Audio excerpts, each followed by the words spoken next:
Muy bien, buenas tardes. Vamos a comenzar ya con, si no me equivoco, la última conferencia de este curso eh, dentro de lo que es el marco del proyecto de coronación canónica de la pastora. Entonces, bueno, pues agradecerle a todos la asistencia, a la congregación de la Divina Pastora, a los feligreses de la parroquia, a nuestras hermanas clarisas, especialmente veo ahí a nuestra amiga Sor Albertín. Le agradezco también su asistencia a nuestras hermanas y vamos a comenzar hoy con el tema Creo en Jesucristo, el Hijo único de Dios. Si recuerdan, nosotros en sesiones anteriores hemos estado abordando ya el misterio de la Santísima Trinidad, la cuestión de Dios en cuanto creador del cielo y la tierra, la persona del Padre. En esta conferencia vamos a abordar la persona del Hijo y ya el curso que viene, si Dios quiere, pues la primera será la persona del Espíritu Santo, para seguir con este recorrido que estamos haciendo. A la figura de Jesús se le puede hacer diversidad de acercamientos, histórico, teológico, filosófico, antropológico. Nosotros vamos a intentar esbozar aquí una síntesis de lo que es la fe de la Iglesia, es decir, qué afirma la fe de la Iglesia con respecto a la persona del Hijo, a Jesucristo. En primer lugar, nosotros confesamos en el credo niceno-constantinopolitano que por nosotros los hombres y por nuestra salvación bajó del cielo y por obra del Espíritu Santo se encarnó de María la Virgen y se hizo hombre. Es decir, nosotros somos, y esto es un punto fundamental a tener en cuenta, la religión de la encarnación. Somos la religión del Dios encarnado. Creemos en Jesús, verdadero Dios y verdadero hombre. Y ese verdadero hombre es tan de fe como el verdadero Dios.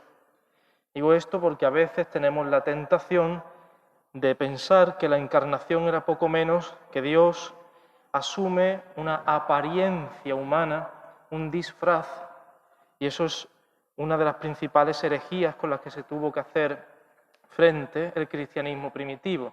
Dios, el Eterno, verdaderamente asume nuestra naturaleza y se hace hombre. ¿Y por qué se hace hombre el Verbo de Dios? ¿Por qué se encarna Jesús? Pues en un primer momento podemos decir, para salvarnos reconciliándonos con Dios. Por eso leemos en la Escritura una frase preciosa del Evangelio de Juan, de la primera carta de Juan, que dice: Dios nos amó y nos envió a su Hijo como propiciación por nuestros pecados. O también en la primera de Juan, el Padre envió a su Hijo para ser Salvador del mundo. Jesús no viene para condenar, no viene a imponer. Gracias a Dios, los caminos del Señor no son los nuestros, porque desde luego, si nosotros tuviéramos el poder que le es propio a Dios, sería algo terrible, porque todos tenemos esa tendencia, ¿verdad?, a querer imponer nuestro criterio, a querer imponer nuestra voluntad y a querer imponer nuestra forma de ver las cosas. Esa es una de las grandes tentaciones y peligros, el de la imposición del pensamiento único del signo que sea, porque eso es una tentación transversal. Sin embargo, Dios en Jesús no viene con un poder avasallador, no viene para condenar, sino que viene para salvar al mundo, para reconciliar a la naturaleza humana con Dios. Un segundo punto, el Verbo se encarnó para que nosotros conociésemos así el amor de Dios. Fíjense qué hermoso esto, ¿eh? En esto se manifestó el amor que Dios nos tiene, en que Dios envió al mundo a su Hijo único para que vivamos por medio de Él, hasta dar su vida. Recuerdan aquello, ¿no?, de no hay amor más grande que el que da la vida por sus amigos. El amor es verdaderamente, y suena a poesía, pero es la verdad, es la fuerza más poderosa, lo que mueve o debiera mover al mundo. Pero es cierto que vivimos en una sociedad en la que lamentablemente se prostituye el lenguaje. Las palabras se manosean y se vacían de contenido. ¿Cuántas veces decimos de forma irreflexiva, quiero a alguien, te quiero, pero ¿eso qué significa? Estoy enamorado de... Vivimos en la cultura de la inmediatez y el postureo. Las redes sociales esto no ha hecho más que amplificar una realidad ya existente. Cuidado, ¿eh?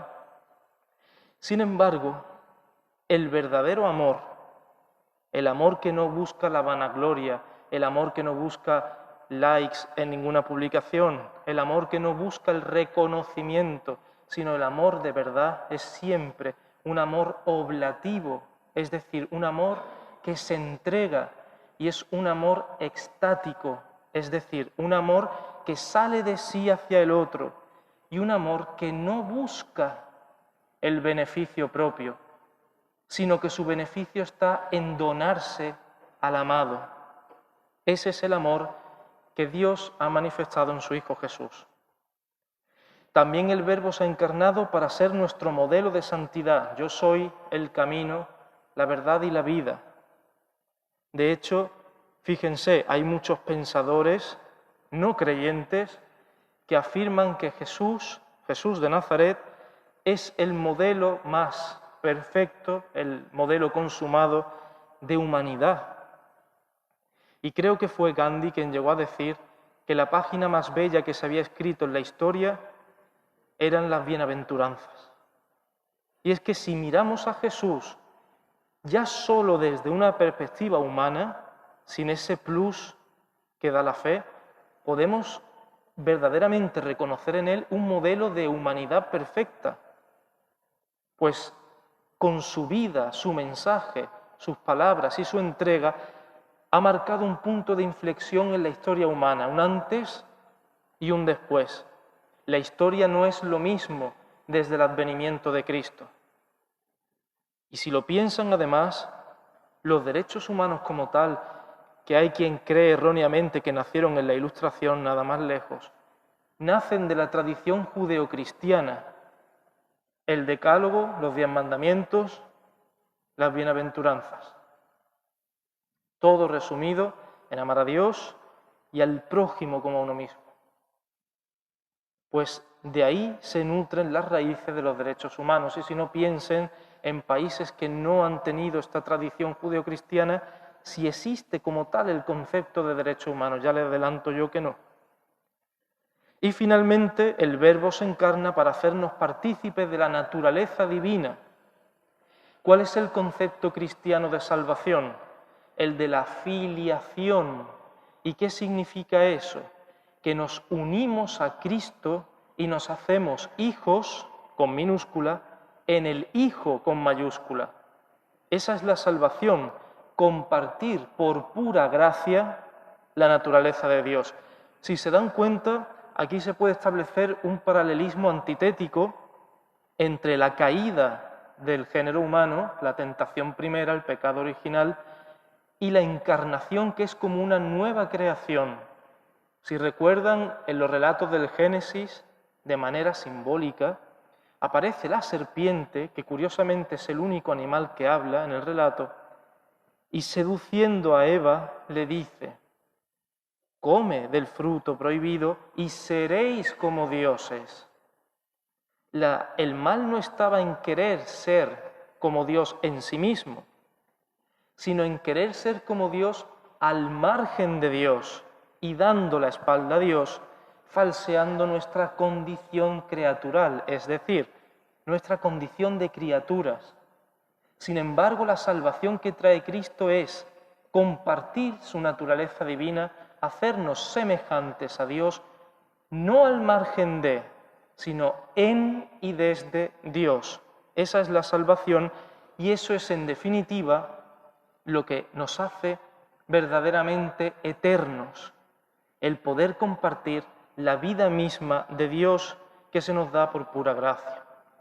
Por tanto, el Verbo de Dios se hizo verdaderamente carne, verdadero Dios, verdadero hombre. Cristo, dice la Gaudium et Spes, un documento del Concilio Vaticano II, trabajó con manos de hombre, pensó con inteligencia de hombre, obró con voluntad de hombre, amó con corazón de hombre. Nacido de la Virgen María, se hizo verdaderamente uno de nosotros, en todo semejante a nosotros, excepto en el pecado. Miren, a nosotros nos pesan los 2000 años de historia del cristianismo y entonces estamos muy acostumbrados a la afirmación Dios se hizo hombre, pero esa es la afirmación más revolucionaria de toda la historia de las religiones. El Eterno entra en el tiempo. Dios asume nuestra naturaleza y condición. No se queda, como yo les decía así un poco de broma en sesiones anteriores, como ese videojuego de los Sims, ¿no?, para ordenador, que tú manejas a los muñequitos y ves sus penalidades y sus alegrías, pero a la distancia, no te afecta. No, Dios entra de lleno en las coordenadas espaciotemporales para compartir nuestra propia existencia. Y ese es el motivo de la verdadera esperanza, porque en el mundo se ha abierto una brecha por la cual ha entrado la eternidad. Por eso nosotros tenemos la esperanza de poder vencer al mal, al pecado y al último y más grande enemigo del hombre, la muerte. Pero no por nuestras solas fuerzas, eso es imposible, sino por pura gracia, porque Dios ha asumido nuestra fragilidad. Fue concebido por obra y gracia del Espíritu Santo. En la Anunciación vemos cómo María no es usada como un objeto o como una pieza en un mecanismo, sino que es tomada en su integridad, respetada en su libertad. Se le anuncia y ella acepta libremente. El fiat de María es la puerta de entrada de Dios a nuestra historia. Ella da su sí libre y voluntariamente, y para dar su sí ha tenido una especial asistencia de Dios. Por eso nosotros hablamos de la Inmaculada Concepción. ¿Qué quiere decir eso? ¿Quiere decir que María está exenta de la redención de Cristo? No. Lo que quiere decir es que la redención de Cristo se le aplicó antes que a cualquiera de nosotros en virtud del papel que iba a desempeñar en la historia salvífica. Es decir, Dios tiene que preparar adecuadamente la cuna que va a llevar a su propio Hijo, porque su naturaleza es incompatible con la del pecado. María dirá, hágase en mí según tu palabra, y por obra y gracia del Espíritu Santo concebirá al Hijo de Dios. Uno de los títulos más antiguos que recibe María es el de Madre de Dios, en griego Theotokos. Así fue definida formalmente en el Concilio de Éfeso. Todas las formulaciones marianas tienen también como un elemento importante el hecho de la concepción virginal de su Hijo único. Pero, ¿qué significa esto de la concepción virginal? ¿Acaso no aparecen en los Evangelios, en algunos pasajes, hermanas y hermanos de Jesús? Bien, tradicionalmente se han intentado dar dos propuestas. Una, se hablaba de que San José era mayor que María y había tenido un matrimonio previo del cual había quedado viudo y con hijos. No tenemos pruebas de tal cosa, pero es cierto que, sobre todo en la Iglesia ortodoxa, es una de las tradiciones que suelen conservarse. Pero la respuesta es mucho más sencilla. Piensen una cosa. En hebreo no existe la riqueza del lenguaje que tenemos nosotros en castellano. No hay términos para todo. Por ejemplo, si yo quiero decir mi sobrina en hebreo, tengo que hacer una perífrasis y decir la hija de mi hermana, porque no existe el término sobrino, no existe tampoco el término primo. Todos los lazos de sangre, en mayor o menor grado, están englobados en la palabra hermano, que en hebreo es ah. Y así encontramos muchos ejemplos, por poner alguno, ¿no? En Génesis 29 aparece Lot, que sabemos que es el sobrino de Abraham, y se refieren unos a otros como hermanos con ese título. También en el propio Génesis se dice que Jacob es hermano de Labán, cuando realmente es su sobrino. Y así aparecen en muchos casos en la Escritura. Pero es que también hay que tener en cuenta lo siguiente. Cuando se afirma que Jesús es el primogénito de María, no se quiere decir que sea el primero de otros muchos hermanos, sino que ya saben que en Israel la primogenitura era un concepto teológico clave, porque se consideraba al primer hijo como heredero preferente de la familia y como especialmente consagrado a Yahvé, a Dios. De hecho, una de las fiestas judías es la fiesta de las primicias, ¿verdad? En el que lo primero que se recoge en la cosecha se consagra a Dios. Un ejemplo, además de esto, lo tenemos en una tumba de una mujer judía encontrada en Egipto durante el mandato del emperador Augusto. En el epitafio de esta mujer pone: morí tras los dolores de parto de mi primogénito. Es de esperar que esta buena mujer no tuviera más hijos después de muerta, ¿no? Es decir, aquí vemos que es un título honorífico, por así decir. Y desde el punto de vista histórico hay pruebas que refuerzan esta teoría. Estos hermanos y hermanas de Jesús que aparecen en el Evangelio, sabemos por Papías, un padre apostólico, discípulo de Felipe el apóstol, que eran verdaderamente hijos de otra de las Marías que aparecen en el Evangelio y de un pariente de San José. Pero es que además, piensen ustedes, en el Evangelio de la infancia, el último momento que tenemos antes ya de la vida pública es cuando Jesús se pierde en el templo.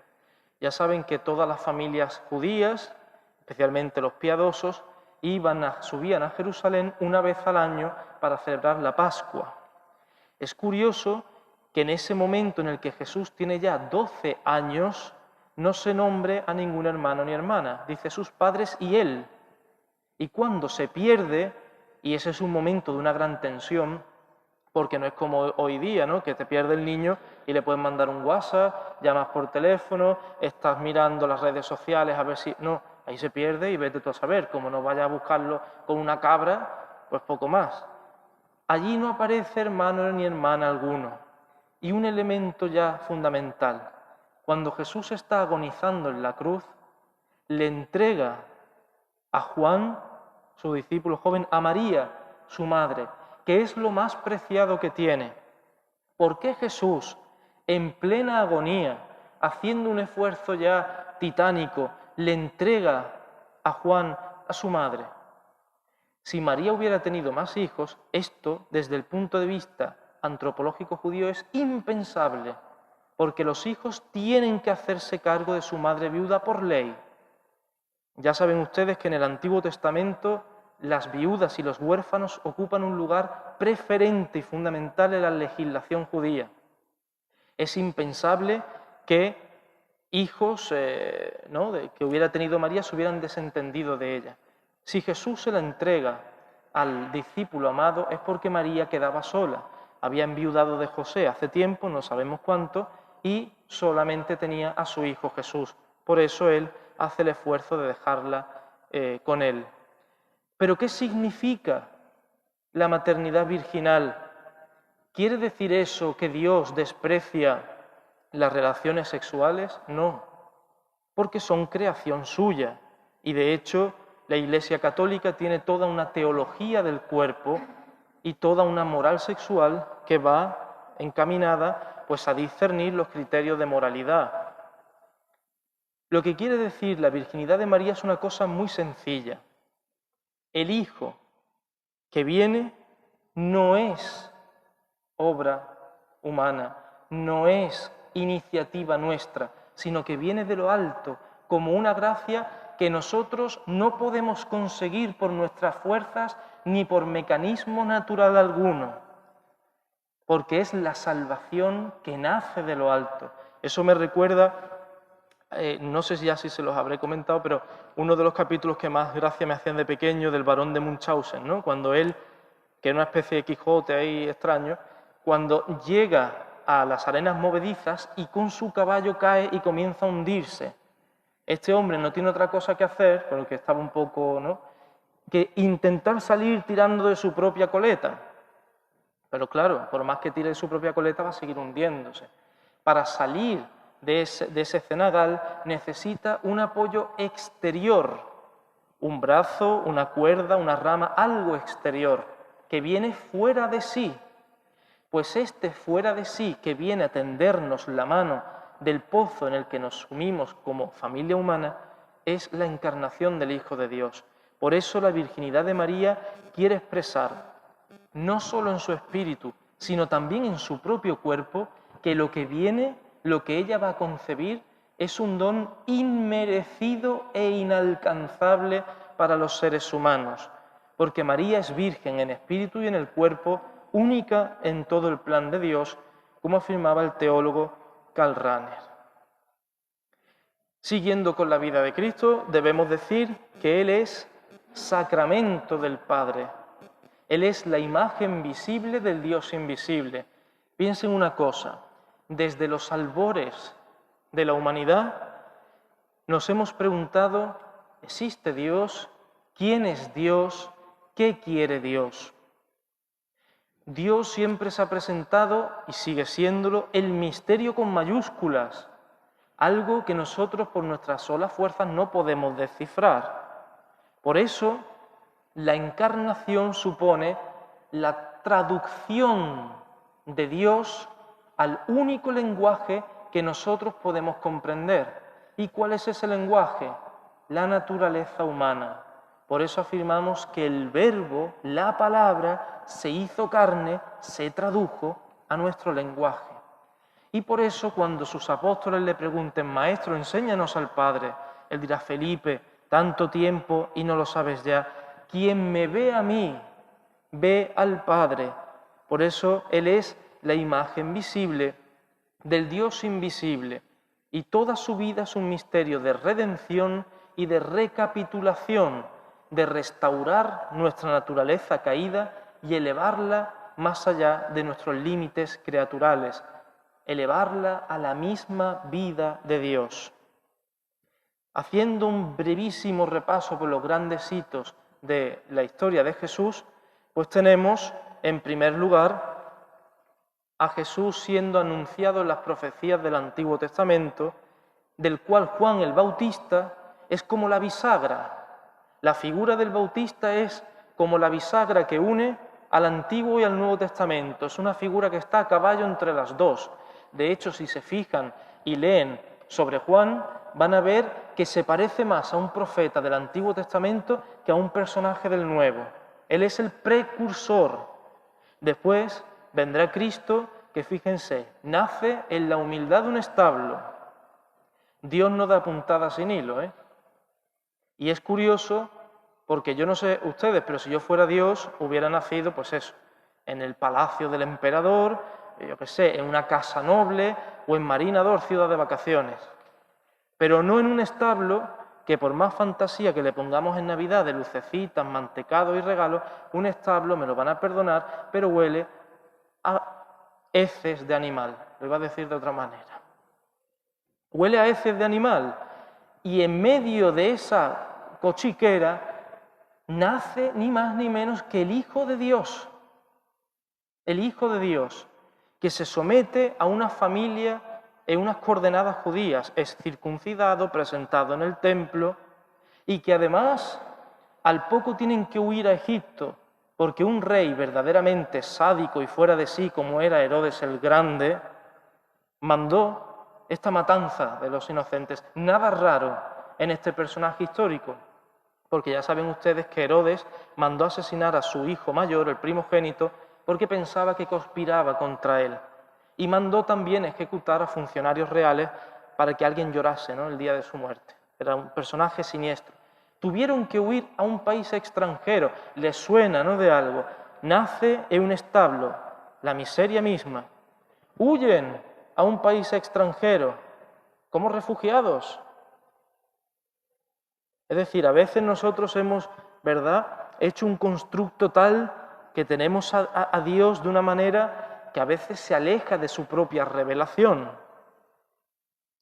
Jesús, además, comparte una vida humana natural y por eso se llama la vida oculta, porque los evangelistas, a diferencia de nosotros, no tenían esa curiosidad morbosa por querer saberlo todo absolutamente. Lo que se nos dice es que Jesús iba creciendo en sabiduría, gracia y estatura ante Dios con sus padres, y lo último que tenemos del Evangelio de la infancia es el hallazgo de Jesús en el templo, como les digo. Fíjense, 12 años y hasta los 33 no volvemos a tener noticia. El silencio de Dios. Uno de los grandes temas teológicos es precisamente eso, el silencio de Dios. Pero Dios habla en ese silencio. Si se fijan, el calendario litúrgico de la Iglesia tiene una pedagogía. ¿Cuáles son los tiempos fuertes? Adviento y Navidad, Cuaresma y Semana Santa. Todo lo demás, trufado con alguna solemnidad y alguna fiesta, pero todo lo demás es tiempo ordinario. Fíjense en el calendario litúrgico. ¿Qué quiere decir eso? Que Dios suele hablar en lo ordinario, en lo cotidiano. El modus operandi de Dios es hablar más en el susurro de la brisa que en el relámpago y la tormenta. Es hablar más, como decía Santa Teresa, entre los pucheros anda el Señor, que en grandes arrobos místicos, que también, pero su modus operandi es más sencillo. De hecho, eso me recuerda a un pasaje del libro de los Reyes del Antiguo Testamento que a mí me parece hermoso. Cuando el profeta Elías está esperando la revelación de Dios, que le dice, voy a pasar, ¿verdad? Va a pasar la gloria de Yahvé. Y él está temblando de miedo esperando a ver. Y dice, hubo un terremoto y no estaba en el terremoto. Hubo una tormenta, ¿no? Y no estaba en la tormenta. Hubo fuego, no estaba en el fuego. Y dice, hubo una suave brisa y Dios estaba en la brisa. Fíjense esto qué bonito, porque muchas veces nosotros, que somos muy estridentes, queremos contagiar a Dios de esta misma estridencia. Y por ahí nacen muchas veces los fanatismos de uno y otro signo, ¿eh? Sin embargo, Dios le gusta actuar más en lo callandito, en lo callandito. Fíjense que en lugar de escoger a una noble, escoge a una humilde muchacha, María de Nazaret, que era una niña de un pueblecito. Nada, ¿Nazaret qué es? Pues como si decimos un pueblo muy pequeñito de la Sarquía. Menos que nada. Ya podría por lo menos haber cogido a una noble de Jerusalén, la ciudad santa, ¿no? No. A una muchacha joven de Nazaret. Y se bautiza. Esta escena me gusta bastante porque el bautismo de Juan es como una prefiguración de la pasión. Jesús se presenta así como el siervo sufriente de Isaías. Y esto, ahora que hemos vivido una Semana Santa más especial, más extraña, ¿verdad?, es una cura de humildad también para nosotros, porque se nos dice que Jesús hacía la cola con los pecadores para bautizarse, para recibir el bautismo de Juan. ¿Cuántas veces nosotros, ¿verdad?, queremos ir por delante con reconocimientos, prebendas, que nos saluden con, oh, por favor, usted aquí, no pase para acá? Jesús hizo la cola con los pecadores como uno más para recibir el bautismo de Juan. Anda que no tenemos los cofrades que aprender de esto, que solemos ir, ¿verdad?, por ser vos quien sois, por la vida, y sin embargo Jesús, siendo el Hijo de Dios, hizo la cola como uno más para recibir el bautismo de Juan. Y después del bautismo de Juan y antes de iniciar su vida pública, se retira al desierto y ahí es tentado por Satanás. Fíjense, las tres tentaciones son clave y están presentes en todo el ministerio de Jesús. Cuando el demonio le dice, que insisto, el demonio existe, es un ser real, Y la Iglesia defiende su existencia no como una metáfora, sino como un ser absolutamente real, un ser personal que es malvado. Pues el demonio le dice, ¿tienes hambre? Convierte esas piedras en pan. ¿Dónde está el problema? ¿No? Fíjense que el demonio es muy educado. No piensen que entran como un elefante en una cacharrería. Él siempre va a lo callandito, pero con aviesas intenciones. En principio, ¿qué problema habría si Jesús tiene hambre convertir esas piedras en pan? Jesús no lo hace porque nunca usa el poder en beneficio propio. Una tentación que a todos nos envuelve, usar el poder en beneficio propio. Todos tenemos nuestras parcelitas de poder, ¿verdad? Mayores o menores. El que es padre, madre, hermano mayor, profesor, cocinero, etc. Todos tenemos nuestras parcelitas de poder y todos tenemos, ¿verdad?, influencia sobre algo y alguien. A todos nos asalta la tentación de usar esa pequeña parcelita de poder que tenemos en beneficio propio. Jesús lo rechaza. No solo de pan vive el hombre. Cuando el demonio le dice, adórame, y yo te daré todos los reinos de este mundo. ¿Cuántos a lo largo de la historia han vendido su alma, es decir, traicionado a Dios o a sus principios por el poder? Ejemplo lo podemos poner a Porrillo, ¿eh? ¿Cuántas veces nos habremos visto nosotros decepcionados, verdad, en política, cuando hemos tenido altos ideales y una persona ha suscitado o catalizado nuestra, verdad, ilusión y de pronto toca el poder y ya, amigo? La tentación del poder. No tentarás al Señor tu Dios. Y fíjense la última y curiosa. Bueno, no sé si la he dicho en el orden, pero el orden da igual en este caso. Tírate del alero del templo, porque está escrito que tu Padre no dejará que tus pies toquen el suelo, mandará a sus ángeles. ¿Qué tentación está ahí? La del circo. La revelación de Dios no es un espectáculo. Si Jesús hubiera usado su poder para hacer grandes efectos, ¿no?, circenses, imagínense pues la impresión que tenía que darle a alguien ver a un tío en el alero del templo, que es la zona más alta, que se tire y no se mate. Todo el mundo hubiera dicho, oh, Señor, Señor. Pero Dios no se impone como un espectáculo de circo, no es un reality de telebasura. Esta misma tentación volvió cuando estaba Jesús colgado en el madero y el sumo sacerdote se le acercó y le dijo, si tú eres quien dices ser, baja. Si bajas, yo mismo me arrodillaré y creeré en ti, y todos. Y uno de los ladrones, el malo, ¿verdad?, le dijo, es verdad, si tú eres el que dices ser y has curado a otros, sálvate a ti y sálvanos a nosotros. Si Jesús no se bajó de la cruz, si Jesús no se tiró del alero del templo, es para demostrarnos que el amor de Dios es hasta el final, hasta la entrega de lo más valioso que tiene uno, que es la propia vida.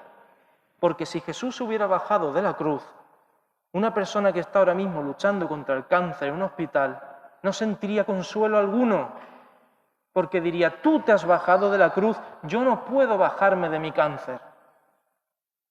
Tú te has bajado de la cruz, yo no puedo bajarme de este respirador, sin el cual moriría asfixiado. Tú te has bajado de la cruz, yo tengo que ver cómo mi sobrina se muere en mis brazos. Y Jesús no se bajó de la cruz, no sucumbió a estas tentaciones diabólicas. ¿Y qué es si nos preguntara alguien, bueno, ¿y qué es lo que transmite Jesús? ¿Cuál es el resumen de su mensaje? El concepto teológico clave en toda la vida de Jesús es el reino de Dios. Él es, como dicen los teólogos, la autobasileia. Él mismo es el reino de Dios. ¿Y qué es el reino de Dios? El reino del amor, de la misericordia, de la ternura, de la fraternidad. abierto a todos sin excepción. Porque nosotros los seres humanos somos muy de discriminar, de señalar, de parcelar. Pero Dios es el Dios que se derrama sobre todos, sin excepción, empezando por los que peor están, los más pecadores. Y Jesús mismo dirá, no son los sanos, ¿verdad?, los que necesitan médicos, sino los enfermos. ¿Y cómo anuncia Jesús el reino de Dios? Con obras y palabras intrínsecamente ligadas entre sí. Las palabras son las parábolas y las obras son pues su comida y cercanía con los pecadores y los milagros, como vamos a ir ya viendo en esta recta final. Las parábolas, hay principalmente 3 tipos que las engloban más o menos a todas. Las primeras, las que hablan del reino de Dios. Fíjense, un acierto de Jesús es que Él no hablaba para una élite, para unos pocos que eran unos iniciados, no. Él no hablaba para grandes teólogos ni filósofos, Él hablaba para todo el mundo. Y lo hacía usando metáforas e imágenes de la vida cotidiana que a todo el mundo le sonaban. Cuando le decían, maestro, ¿qué es el reino de Dios? Jesús no empezaba a hacer una disertación muy elevada, Él decía, el reino de Dios se parece a un sembrador que va por el campo, y a todo el mundo, ¿verdad?, decía, maestro, ¿y cómo es Dios? Dios se parece a un pastor que teniendo 100 ovejas, al contarlas en la noche, vio que le falta una, deja las 99 y busca a una. ¿Quién haría eso? Y todo el mundo dice, pues sí que es misericordioso Dios, pues sí que es bueno Dios. Señor, ¿cómo debemos comportarnos? Había un fariseo y un publicano, ambos van al templo a rezar. El fariseo se pone en medio del templo. Anda que no sale esto, ¿verdad?, en los cofrades muchas veces, no sale. En medio del templo, con su pelo engominado, ¿verdad?, su traje bien, los lagrimones como puños delante del trono. ¡Oh, qué maravilla, qué cosa más grande! Señor, te doy gracias porque soy bueno, justo, honrado, y voy a todos los cultos, y limpio muy bien la medalla, y doy la limosna, no soy como este. Y el publicano, el pobre, en una esquinita, rostro en tierra, Señor, soy pecador, ten misericordia de mí. Y Jesús preguntó, ¿quién salió justificado? En el judaísmo de cuño fariseo de la época de Jesús, la salvación se entendía en clave legalista, es decir, me salvo yo cumpliendo muchos preceptos y entonces me merezco la salvación. Por eso los fariseos eran tan bien vistos, porque eran muy cumplidores. Pues Jesús dice, el que bajó con la bendición de Dios fue el publicano, no el fariseo. Claro, enseguida, pero ¿y esto cómo va a ser? Pero ojo, cuidado, que eso nos sigue pasando hoy día también a muchos cristianos, Entendemos la salvación no como un don inmerecido, al cual, por supuesto, yo respondo con mis obras, porque una fe sin obras es una fe muerta. Pero mis obras no son el precio por la que yo compro el cielo, ¿no? O sea, tú no te vas a aparecer delante de San Pedro como cuando estás rellenando los cupones de la Opinión de Málaga, bueno, del periódico que sea, que no me paga ninguno, que eso se emite por ahí, y tú dices, mira, que tengo todos los cupones para la yogurtera, ¿no? Dámela que los tengo, ¿no? Ah, hombre, por favor, va a asustar el cielo, pero por el fast track, ¿no? Por la cola rápida. ¿Pero eso qué es?